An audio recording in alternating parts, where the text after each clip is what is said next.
Hello, welcome back to this video series. In this video, we'll be dealing with entering data in worksheet. After that, we'll cover editing data in our worksheet, and then we'll cover the autofill, and then that will be it for this video. So let's start with the procedure of editing or adding data in our Excel for the first time. First, let me open my Excel worksheet, which has my Excel workbook, which has one sheet.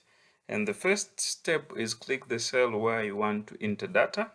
That's the first step, as we already seen in the introductory part of this video, that Excel workbook or Excel sheets, they do have cells. In the cells is where our data is designated to go. So in case we want to write data in A1, we have to highlight or we have to touch data. We have to touch cell A1 so we can be able to fill data into it. So if we want to add data in G10, in cell G10, then we'll be required to touch that G10 so as we can be able to fill data in that G10. So that's it about the first step. The second step, it's always about typing data. So using your keyboard, you will type the data. After, you will press enter key to enter the number label. You can also use tab to exit the the entering data mode, so that the data can be saved in an Excel cell. And then another issue, if you change your mind, you don't want to save that data in the cell anymore, you just press escape, and then that data will be deleted instantly from your cell. So let's start. Let's say we want to write a sentence in this G10. Sentence, here it is, sentence. Just that we were able to write that in cell G10. The way when I finished typing it, I just pressed tab and the sentence was saved in the cell G10. But this does not necessarily mean you have saved your book or your worksheet in your computer. You'll have to finish the usual step of saving from this text icon here above, or you just press Ctrl S so that what you have written can be saved in your computer. But matter of this case, the words a sentence are already saved in our cell G10. So another example is when we say we're typing a number. You will notice something. When we type a sentence, it's usually by default align itself on the left corner of the cell.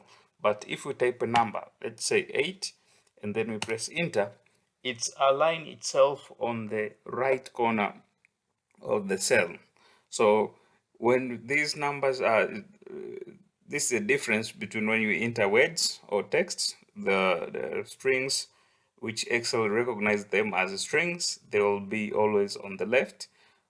Numbers will always be by default on the right, but it doesn't necessarily mean you can't move this.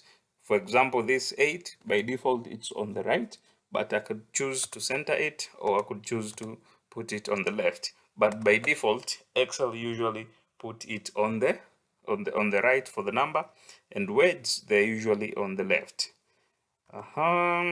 Let's go to booleans.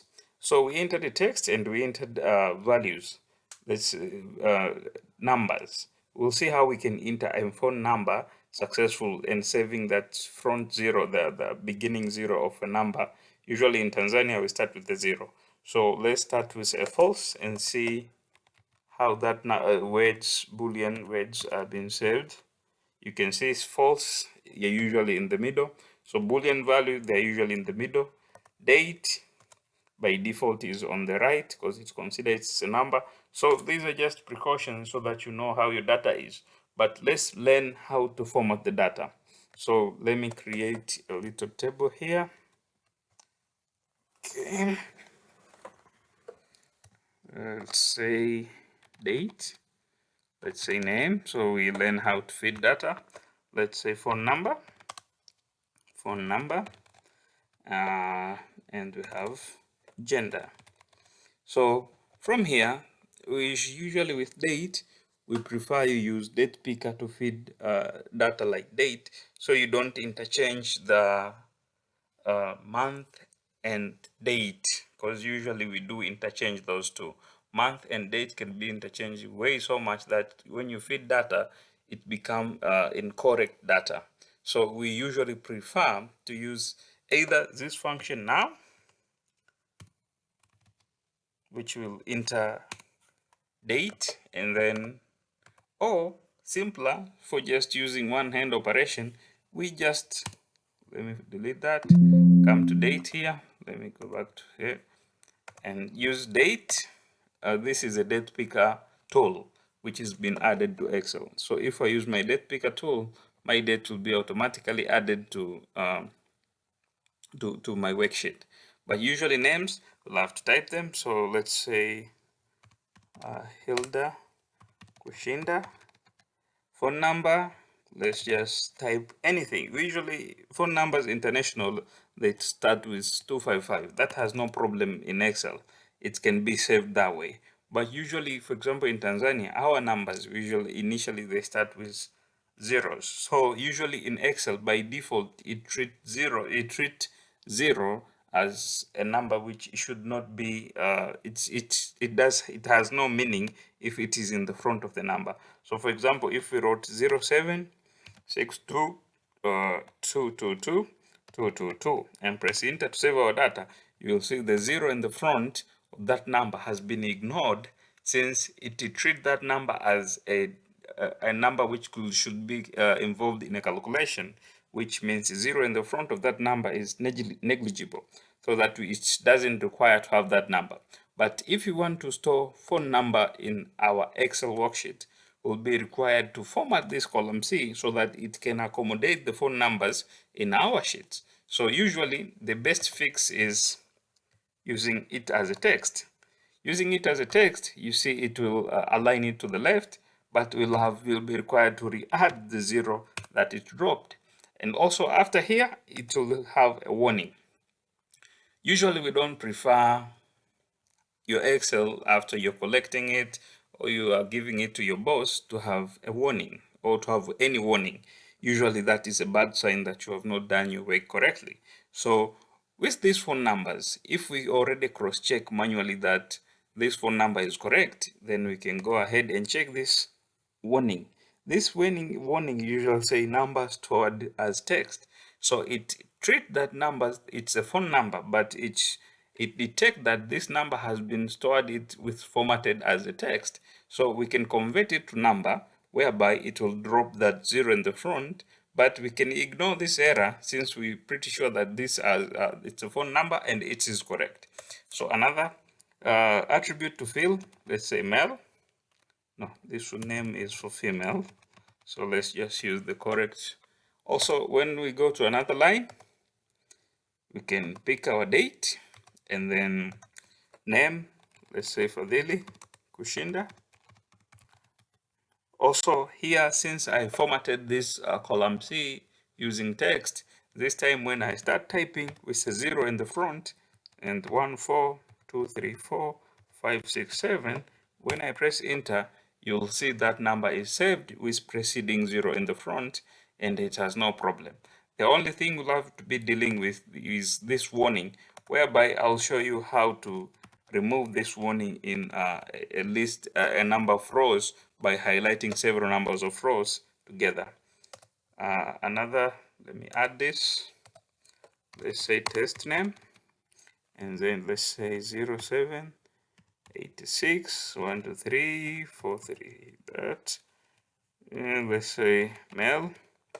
Now we want to remove the warning which appear in column C, but in the last two rows that we entered. So we'll go to the exclamation mark and then convert. We'll just ignore the error. It will ignore in both rows. So entering data in worksheet, yes, it could be a tedious work, but it has to be done by someone usually. But with Excel, it has a special feature called Autofill. This one, we can autofill data in our Excel depending on how the data is or how the data is supposed to be in our Excel worksheet, but we will see it soon after knowing how to edit our Excel, our data which we feeded. If the column you feeded data in your column, but in some point is not showing, some of the text are not showing, the columns in Excel are flexible. You can resize them so that you can see the text or anything that you typed but is not showing in Excel. But also another thing, let me add it there. In Excel, if you, okay, it did not, okay, let me just leave that for now. Let's continue. Editing data. Editing data in Excel can be done in several ways. One way is highlighting the cell that will contain our data and we want to edit it. From there we can go to formula bar. From here we can edit. So we can say probably this name is not Hilda Kushinda, it's Hilda probably Prosper. And I press enter and we'll have edited that name. The second way of editing is double left clicking on the cell that we want to edit. So let's say this Fazil or this test name, now we want to edit it. I'll double left click. When I double left click, it will give me the writing mode option whereby I can start typing. So let's say it's test. When I press enter, that name will be saved. So basically here we already feeded our data and then we were able to edit our data. Now let's go to the feature which called is autofill, whereby we'll be using an autofill handle. So let's assume that our data it's about student list. We'll format this by highlighting all the rows, all the columns that are touching the table, and we'll merge and center so that our title could be right in the center of the table, which is containing all the columns. Now let me add another column called the serial number, and we will learn about autofill via this number. So we could have data like this student list, probably 300 rows or 400 rows or any other rows numbers, but with the serial number we don't expect the feeder of the Excel to start typing 1 and then 2 up to that 300 number. Let's assume it will be here 300 number manually. Since it's Excel, it has some features which is called autofill, whereby we can autofill things, we can autofill data, which it makes the feeding data in Excel not so tedious since we can autofill it. Now let's see how we can autofill serial number first, and then we will see how we can autofill other data also. So I'll just select the 1 and 2, and then you can see after I select the serial number 1 and 2, I'll go to my cursor, my cursor. Yes, it's a cursor in Excel. When I go to this little corner here, it will change from white to black. When it changes from white to black, that means we are in the autofill handle. Now that it's not a cursor, now it has turned to autofill handle. Now with autofill handle, we can just left click while it's the cursor is in autofill handle mode, and then we can pull down in whatever the number of rows we want, and when we release, the Excel will autofill in our worksheet. Now let's create another worksheet. Yes, another workbook totally, and see how the autofill feature work. Now, usually Excel has this something we call is an incrementing factor or decrementing factor. With serial numbers, you see I had to select 1 and 2 so that I find an incrementing factor. An incrementing factor between 1 and 2 is 1. So if I autofill these datas, it will go on with 3, 4, 5, and so forth.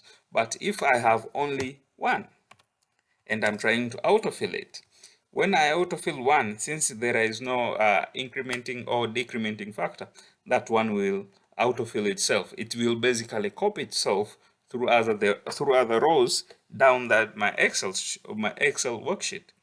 Hence, there must be a decrementing or incrementing factor or unless otherwise we are dealing with data that even Excel knows the incrementing factor or decrementing factor. For example, let's assume today it's Monday. With this value, which is Monday, if we just autofill, already Excel knows that the incrementing factor is just 1 day. So if I autofill, it will know the next day will be Tuesday. If I continue autofilling, it will know which day it will follow, since there is a conventional predefined incrementing or decrementing factor from Monday to Tuesday. It will be a 1 day. So from Monday it will be Tuesday. But we already seen several examples on only incrementing factors. But for example, what if we start from Monday, from below, and from this Monday we're trying to autofill data upward to up to D2 cell. So if we move upward, it will still know that from Monday going backward with the decrementing factor, it will be Sunday. So it's the Excel usually understand the autofill always. So if we go up, if we go left, if we go right, it will still knows as long as we have that incrementing or decrementing factor. And whether it's a incrementing or decrementing factor, it will depend on how we are autofilling our data. If we are from 2 to 1, here, if we want to autofill from F2 to F10, we'll be having a decrementing factor. Since it is started with 2 and the next number is 1, if we autofill, it will automatically go to 0 and then negative, which that means we'll be dealing with negative numbers, since we will be having an autofill with the decrementing factor, and it will be, since we'll be having a decrementing factor, it won't be incrementing factor. Apart from that, you can see also from this PowerPoint that also the months, Excel knows the months, that if we wrote January, even by 3 letters, it knows this is January. If we autofill this January, it will continue with the incrementing factor of 1 month. But we can have different incrementing factor by different, depending on how we want to define it. For example, if we want only the months which we have to skip 1 month in between, we can choose January and March, but to autofill them, we'll have to highlight both and then autofill. It will always skip the months which, since we already skipped 1 month, when the autofill goes, it will go with our incrementing factor that we are skipping 1 month.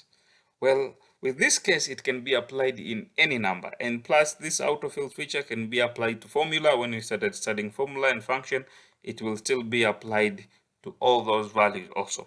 Well, that's all for this video. We'll come back to keyboard shortcuts. Thank you.